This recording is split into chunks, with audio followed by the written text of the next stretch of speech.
చంద్రబాబు నాయుడు గారికి పవన్ కళ్యాణ్కి మేము చెప్పేది ఒకటే, ఎంతసేపు డైవర్షన్ పాలిటిక్స్ చేయడానికి అటు రిషికొండకి వెళ్ళటమో లేదా ఇట్లా సరస్వతి భూములకు వెళ్ళటమో కాదు. అవి అక్కడే ఉంటాయి. రేపు వెళ్ళొచ్చు, వారం తర్వాత వెళ్ళొచ్చు, నెల తర్వాత వెళ్ళొచ్చు. మీ చేతిలోనే ఫైల్స్ ఉన్నాయి, మీ అఫీషియల్స్ మీ చెప్పు చేతల్లో ఉన్నారు. ఎప్పుడైనా మీరు వెళ్ళి విచారణ చేసుకోవచ్చు తప్పు జరుగుంటే. ఇక్కడ ఆడపిల్లలు చచ్చిపోతున్నారు, ఆడపిల్లల మీద దాడి జరుగుతుంది, ఆడపిల్లల్ని తగలబెట్టేస్తున్నారు. ఇక్కడికి వచ్చి చూడండి, ఆ తల్లిదండ్రుల బాధ చూడండి, ఆ బిడ్డల ఘోరాన్ని చూడండి. కృష్ణా జిల్లాలో నిన్న జరిగింది. ఒక 3వ క్లాస్ అమ్మాయిని ఒక టీచరు తొడగొరికాడు అంటే వాడు ఎన్ని రోజులుగా ఆ అమ్మాయిని సెక్షువల్ హెరాస్మెంట్ చేస్తున్నాడో ఒకసారి అర్థం చేసుకోండి. ఆ తల్లిదండ్రులు పోలీస్ కంప్లైంట్ ఈరోజు ఇచ్చి మేము చాలాసార్లు ఎంఈఓ గారికి చెప్పాం, పట్టించుకోలేదు అంటారు. మరి ఎడ్యుకేషన్ మినిస్టర్ ఏం చేస్తున్నాడు? ఆడపిల్లల్ని కాపాడాలి, ఆడపిల్లల్ని గౌరవంగా చూసుకోవాలి, రక్షణ కల్పించాలి, నేరస్తులకి కఠినంగా శిక్షించి ఈ తప్పులు పునరావృతం కాకుండా చూడాలి అన్న ఆలోచన లేకుండా ఎంతసేపు ఎక్కడెక్కడో స్పెషల్ ఫ్లైట్లు వేసుకొని తిరగటం తప్ప దేనికి పనికి రాకుండా పోతుంది ఈ ప్రభుత్వం. మీ వల్ల కాకపోతే చెప్పండి, రిజైన్ చేసేయండి. మోడీ గారికి చేతులెత్తి నమస్కరిస్తున్నాం. కూటమి ప్రభుత్వంలో మీరు కూడా ఉన్నారు మోడీ గారు. ఈరోజు ఈ రాష్ట్రంలో ఆడపిల్లలకి గౌరవం లేదు. ఏ సమయంలో చంద్రబాబు నాయుడు ముఖ్యమంత్రి అయ్యాడో, ఏ సమయంలో పవన్ కళ్యాణ్ డిప్యూటీ సీఎం అయ్యాడో, ఏ సమయంలో అనిత హోంమంత్రి అయిందో ఆడపిల్లల తల్లిదండ్రులకి కంటి మీద కునుకు లేదు. ఆడపిల్ల మాన ప్రాణాలకి రక్షణ లేకుండా పోయింది.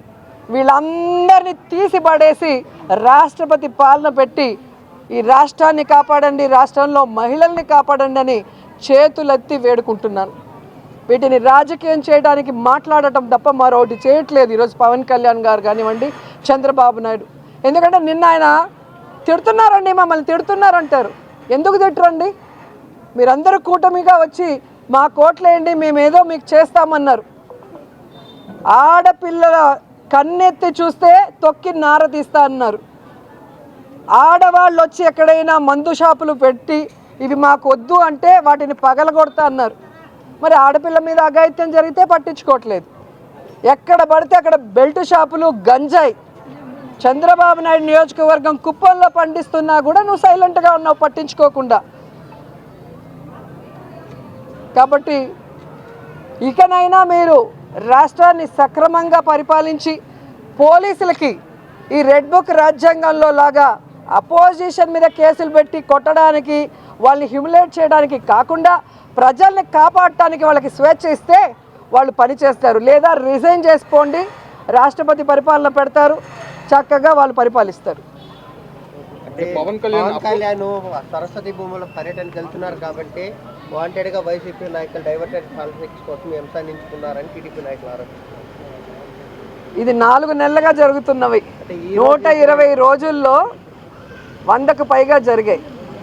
పిఠాపురంలోనే జరిగింది, హిందూపురంలో జరిగింది. బాలకృష్ణ గారు వెళ్ళారండి, షూటింగ్లు చేసుకుంటూ ఉన్నాడు. అత్తా కోడల్ని గ్యాంగ్ రేప్ చేస్తే ఈ రోజు వరకు పలకరించలేదు.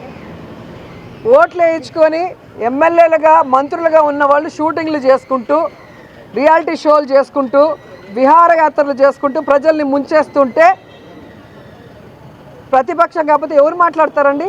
ఈ రాష్ట్రంలో ఎవరున్నారు ప్రజల పక్షాన? ఆ రోజు ప్రతిపక్షంలో మేమే సపోర్ట్ ఉన్నాం. అధికారంలోకి వచ్చినాక వాళ్ళకి అండగా నిలబడి వాళ్ళకి వెల్ఫేర్ డెవలప్మెంట్ చేసి వాళ్ళ మనిషిగా మేము ఉన్నాం. ఈరోజు మీరు దొంగ మాటలు చెప్పారు, అవి ఫ్రీ, ఇవి ఫ్రీ, అవి ఫ్రీ అని చెప్పి ఈవీఎంని మేనేజ్ చేసుకొని వచ్చారు. అందుకే మీకు ఈరోజు ప్రజల మీద అభిమానం లేదు, ప్రేమ లేదు. సరస్వతి భూములు అక్కడే ఉన్నాయి కదండి, ఎక్కడికైనా పోతాయా? ఈరోజు కాకపోతే రేపు వెళ్ళు.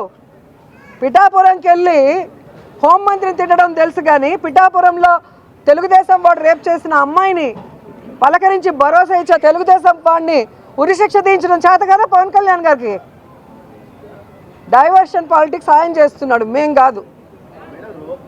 మా మీద ఏదో సోషల్ మీడియాలో రాశారంటారు. ఆడదాన్ని నేను, ఎమ్మెల్యే 2 సార్లు, మంత్రిని, నా మీద ఎన్ని మాట్లాడారు, నా మీద ఎన్ని రాశారు? ఆ రోజు ఎక్కడికి పోయింది పవన్ కళ్యాణ్ గారికి నోరు? మేము ఆడపిల్లలు కాదా? మాకు ఫ్యామిలీ లేదా? ఫీల్ అవ్వరా మా ఇంట్లో వాళ్ళు? ఈయనకు మాత్రమే కూతుర్లు ఉన్నారా? మా అమ్మాయిని ఏ విధంగా హెరాస్ చేస్తున్నారు ఒకసారి సోషల్ మీడియాలో చూడండి. ఏం తప్పు చేస్తున్నారు మా పిల్లలు? నంగి అడుపులు మాట్లాడుతున్నారు పవర్ చేతిలో పెట్టుకొని. వాళ్ళు ఆ ప్రతిపక్షంలో ఉన్నారా, అధికార పక్షంలో ఉన్నారా మాట్లాడేవాళ్ళు?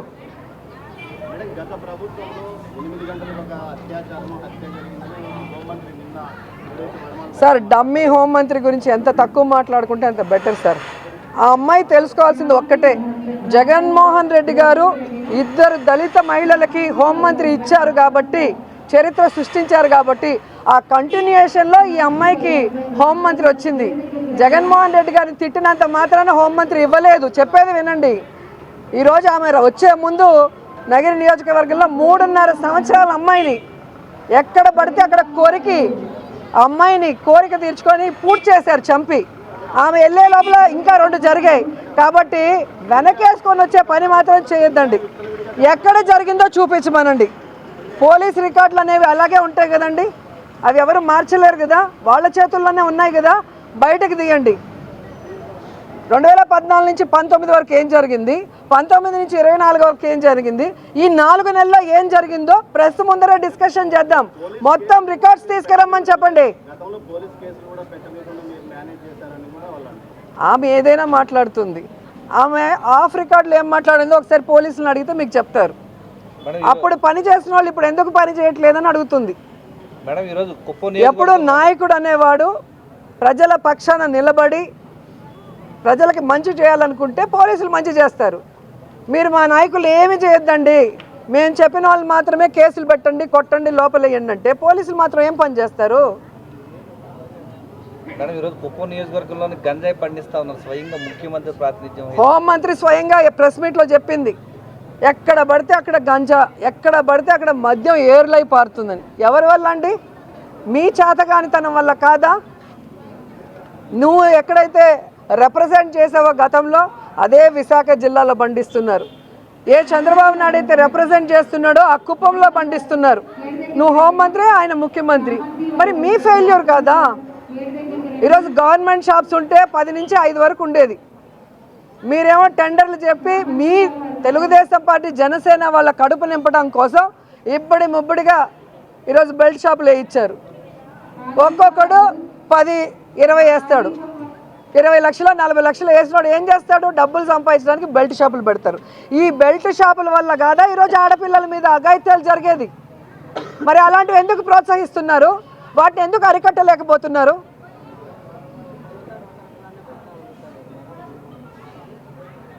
ముందుకు వచ్చి మాట్లాడండి సార్. ఎవరు వచ్చి ముందుకు వచ్చి మాట్లాడండి. డిప్యూటీ సీఎంగా ఉండే పవన్ కళ్యాణ్ అధికారంలో ఉన్నటువంటి నేతల్ని అపోజ్ చేస్తూ దాన్ని మాట్లాడడం, వాళ్ళనే వ్యతిరేకించారు, పరిపాలన కొద్దిగా మార్చుకోమని చెప్పి ఆయన కొన్ని చురకలు అందించారు. ఆయన చెప్పాల్సింది ఫస్ట్ చంద్రబాబు నాయుడుకి, లోకేష్కి. ఎందుకంటే ఈ రాష్ట్ర ముఖ్యమంత్రి చంద్రబాబు నాయుడు. రాష్ట్రంలో ఎవరికి మంత్రి పదవి ఇవ్వాలి, ఎవరికి ఎమ్మెల్యే సీట్ ఇవ్వాలి, గెలిచిన తర్వాత ఎవరిని ఎక్కడ వేయాలి, సిఐల్ని కానీ డీజీపీలని కానీ ఎస్పీలని కానీ నిర్ణయించింది లోకేష్. వాళ్ళని వదిలేసి కానిస్టేబుల్ని కూడా మార్చలేని అనిత మీద పడి ఏడిస్తే ఏమొస్తుంది? కాబట్టి డిప్యూటీ సీఎం ఓటు వేసేటప్పుడే మాది కూటమి ప్రభుత్వం, మేము కలిసికట్టుగా ఉన్నాం, ఇది మా మేనిఫెస్టో, మాకు ఓటు వేయండి, మీకు ఇది చేస్తాం అది చేస్తాం, జరగకపోతే నన్ను అడగండి అని ఆయన చెప్పాడు. చెప్పిన ఆయన ఈరోజు నాకు తెలియదు అని చెప్పి తప్పించుకుంటే ఎట్లాగా? పవన్ కళ్యాణ్కి రాష్ట్రంలో కూటమి ప్రభుత్వంలో పవర్ ఉందా లేదా అనేది జనాలకు తెలీదా, ప్రెస్ వాళ్ళకి తెలీదా?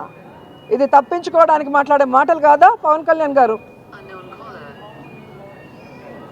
Thank you sir. ఈ ఘటన పైన అసలు అత్యాచారం జరగలేదు, అమ్మాయి పైన సార్ ఇక్కడ అత్యాచారం జరిగితేనే ఆడవాళ్ళు, వాళ్ళ తండ్రి నేరుగా ఇక్కడ అత్యాచారం జరిగిందని నేను చెప్పానా? అంటే మీ పార్టీ వాళ్ళు కొంతమంది కూడా మాట్లాడుతున్నారు. ఒకే మాట నేను చెప్తాను. స్కూల్ నుంచి ఇంటికి వెళ్ళే అమ్మాయిని దారిలో ఆపి మందు తాగించి కత్తితో అమ్మాయి మీద దాడి చేసి కొట్టి గుట్టల్లోకి తీసుకొని వెళ్ళారు అంటే టైంపాస్కి తీసుకెళ్ళి అక్కడ పెట్టేసి పడుకోబెట్టేసి వెళ్ళారా? అదొకసారి డీటెయిల్గా వాళ్ళ నాన్న వస్తారు కదా అడగండి. ఎందుకంటే వాళ్ళు ఒక మారుమూల విలేజ్లో ఎస్సీలు అమాయకులు. నిన్న జరిగినప్పుడే ఆయన క్లియర్గా ఒక వీడియో రిలీజ్ చేశాడు. మా అమ్మాయి స్కూల్ నుంచి రాకపోతే నేను స్కూల్కి వెళ్ళాను, స్కూల్లో అమ్మాయి లేకపోతే మళ్ళీ ఇంటికి వస్తే రాలేదు, వెదక్కుంటూ తిరుగుతుంటే మూలుగులు వినిపించాయి, వెళితే గుట్టల్లో పాప పడిపోయింది, పాపని కత్తితో దాడి చేస్తున్నారు, మందు దాగిచ్చున్నారు. మళ్ళీ ఇంటికి తీసుకొచ్చి పాపని విచారిస్తే ఆ అమ్మాయి మత్తులో నన్ను ఏదో చేశారు, కొట్టారు, అన్నీ జరిగిపోయాయి, వాళ్ళెవరో నాకు తెలియదు అని అమ్మాయి క్లియర్గా చెప్పింది. మా అమ్మాయికి అన్యాయం చేసిన వాడిని ఉరి తీయండి అని ఆయన ఇచ్చాడు. ఆడియో ఒకసారి మీరు చూసుకోండి. మరి ఇప్పుడు ఆ అమ్మాయికి ఏదో అఫైర్లు ఉన్నట్టు, ఏదో లవరు ఆమె కొట్లాడుకొని తోసుకొని దెబ్బలు తగిలినట్టు మీడియా సృష్టిస్తుంటే ఇది ఎవరి ప్రెషర్ అనేది మీరు చెప్పాలి, నేను చెప్పేది కాదు కదా. ఇక్కడ రేప్ జరిగితేనే కాదు, ఆడపిల్లని కొట్టడం కూడా తప్పే, మగవాడిని కొట్టడం కూడా తప్పే. ఎవరిని కొట్టే అర్హత లేదు. ఆడపిల్ల ఇప్పుడు వాసవి నగర్లో వచ్చి దాడి చేశారు అంటే ప్రాణం పోతేనే కేసు పెడతారు, ప్రాణం పోతేనే దాని గురించి మాట్లాడాలా? ఆడవాళ్ళ మీద దాడులు జరుగుతూ ఉంటే పోలీసు వాళ్ళు పట్టించుకోరు, ప్రెస్ వాళ్ళు పట్టించుకోరా? అదే మన ఇళ్లలో ఆడపిల్లల మీద జరిగితే మనం ఇట్లాగే చూస్తూ కూర్చుంటామా? కనీసం తప్పు జరగలేనప్పుడు అమ్మాయిని చూడటానికి ఎందుకు రిస్ట్రిక్ట్ చేస్తున్నారు? చంద్రగిరి ఎమ్మెల్యే పెళ్ళాం వెళ్ళి మాట్లాడుతుంది, వాళ్ళ నాన్న పోలీసులు తీసుకుపోయి భయపెడతారు.